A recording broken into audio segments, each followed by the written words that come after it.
Assalamualaikum warahmatullahi wabarakatuh. Kita bertemu lagi dalam perkuliahan ekonomi kesehatan. Kali ini materi yang akan kita bahas adalah the supply of medical care. Kita melihat bagaimana penawaran dari sebuah institusi pelayanan kesehatan. Kalau kita lihat bahwa supply pelayanan kesehatan itu juga merupakan fungsi produksi, artinya bahwa yang kita sebut sebagai supply pelayanan kesehatan itu adalah merupakan jumlah supply atau jumlah penawaran atau jumlah produksi atau jumlah layanan yang dapat disediakan oleh institusi tersebut, sehingga jumlah supply layanan kesehatan tersebut sangat tergantung pada fungsi produksi dari layanan kesehatan tersebut.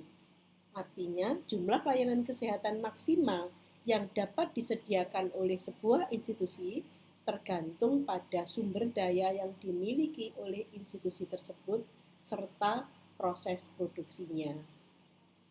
Kalau kita melihat diskusi kita tentang teori supply, maka teori supply itu memang merupakan faktor yang dipengaruhi atau jumlah supply itu merupakan fungsi dari harga barang itu sendiri, harga barang lain, faktor produksi, teknologi, tetapi kita tahu bahwa ceteris paribus yang diberlakukan itu adalah ceteris paribus yang sangat dipaksakan, sehingga kita sudah mendiskusikan bahwa jumlah supply itu ternyata sebenarnya yang lebih banyak mempengaruhinya adalah kondisi resources yang dimiliki oleh institusi tersebut di dalam melakukan pelayanan kesehatan atau melakukan proses produksi. Sehingga kalau kita lihat atau kita terapkan di dalam pelayanan kesehatan, maka faktor produksi di dalam pelayanan kesehatan itu ada man, mesin, money, material, method, time, market, dan faktor eksternal yang lainnya.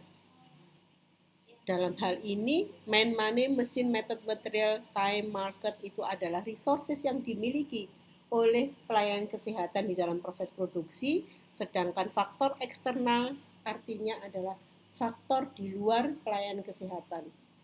Dalam hal ini adalah harga barang itu sendiri, harga barang lain, itu semua yang masuk di sini.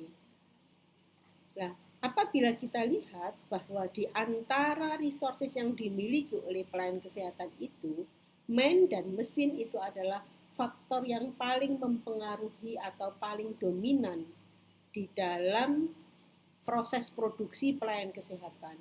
Itulah sebabnya man dan mesin itu merupakan faktor penentu jumlah supply di dalam pelayanan kesehatan. Kenapa demikian? Karena yang melakukan proses produksi di dalam sebuah pelayanan kesehatan itu adalah man-nya. Dalam hal ini, man itu adalah man pelayanan kesehatan atau tenaga kesehatan. Dokter, perawat, kemudian dan lain sebagainya yang masuk di tenaga medis dan tenaga kesehatan lain. Serta mesin dalam hal ini adalah teknologi yang digunakan, mesin-mesin medis, peralatan medis yang digunakan untuk mendukung supaya diagnosa itu cepat ditegakkan. Seperti yang kita ketahui bahwa industri pelayanan kesehatan itu adalah sebuah industri yang padat karya sekaligus padat modal, sehingga proses produksinya memang sangat tergantung pada kedua faktor ini. Apalagi khusus untuk man itu, man tenaga kesehatannya adalah sebuah unsur resources yang tidak tergantikan. Kenapa tidak tergantikan? Karena kompetensinya dilindungi oleh undang-undang. Ini beda dengan industri makanan misalkan. Seorang yang disebut sebagai chef itu belum tentu dia wajib lulusan eh, sekolah tertentu. Tapi bisa saja orang yang otodidak kemudian mampu menciptakan resep-resep masakan dan masakan yang sangat enak, bisa jadi seorang chef, dan itu sah-sah saja. Tapi seorang tenaga kesehatan itu tidak bisa kalau tidak mempunyai SIM, surat izin mengemudi. Dalam hal ini adalah surat izin prakteknya. Dia harus punya ijazah tertentu, punya kompetensi tertentu, punya sertifikat tertentu yang menyebabkan kompetensinya dilindungi oleh undang-undang. Kalau misalkan contoh ini, kalau dokter agak sulit untuk dipalsukan karena tindakannya secara spesifik ada. Saya berikan contoh misalkan yang mudah untuk difahami. Misalkan seorang bidan. Misalkan saya ini bukan seorang bidan, tetapi saya setiap hari selama 1 bulan katakanlah begitu, mendampingi seorang bidan untuk bisa melakukan praktek persalinan normal. Saya yakin setelah saya mendampingi dan ikut serta membantu, maka 1 bulan kemudian meskipun saya tidak mempunyai background seorang bidan, saya pasti juga bisa melakukan pertolongan persalinan itu. Tetapi saya tidak akan boleh untuk memasang pelan bidan tini. Pasti saya akan mendapatkan teguran atau bahkan digerebek polisi. Tetapi yang mungkin bisa saya pasang kalau itu boleh oleh dinas kesehatan itu adalah dukun bayi tini gitu ya. Karena itu tadi, bidan itu adalah sebuah kompetensi yang dilindungi oleh undang-undang. Demikian salah satu contoh bahwa men dan mesin itu menjadi faktor utama penentu dari besaran supply di bidang pelayanan kesehatan. Ini contoh di dalam pelayanan keperawatan.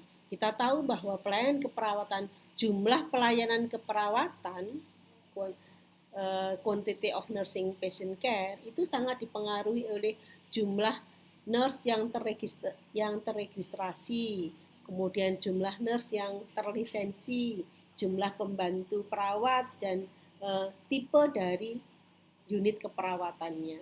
Sehingga sebagai seorang manajer, kita juga harus bisa memberikan sebuah komposisi atau sebuah perbandingan. Berapa sih sebenarnya sebuah unit kerja supaya bisa memberikan pelayanan optimal itu, berapa jumlah nurse yang terregister, berapa jumlah nurse yang terlisensi, berapa jumlah nurse yang sebagai pembantu saja di dalam sebuah unit kerja supaya nanti bisa menghasilkan pelayanan yang optimal. Sehingga kita bisa menghasilkan sebuah economic efficiency of production, sehingga kita bisa menghasilkan pelayanan yang sama tetapi dengan biaya yang bisa kita tekan karena kita melakukan komposisi yang seimbang, yang cocok untuk jenis-jenis kompetensi yang dimiliki oleh perawat ini. Baik, kemudian karena kita sudah membahas tentang elastisitas, khususnya elastisitas supply, maka kita nanti harus mendiskusikan. Menurut saudara, bagaimana sih sebenarnya bentuk elastisitas supply bidang pelayanan kesehatan? Apakah juga sama dengan elastisitas supply di bidang lain? Kalau sama, itu mengapa? Alasannya apa? Tapi kalau berbeda, juga alasannya apa? Tolong nanti saudara bisa diskusikan di kelas sehingga kita bisa mendapatkan pengetahuan yang tepat. Itu yang bisa saya sampaikan. Kita ketemu langsung di perkuliahan nanti. Terima kasih. Assalamualaikum warahmatullahi wabarakatuh.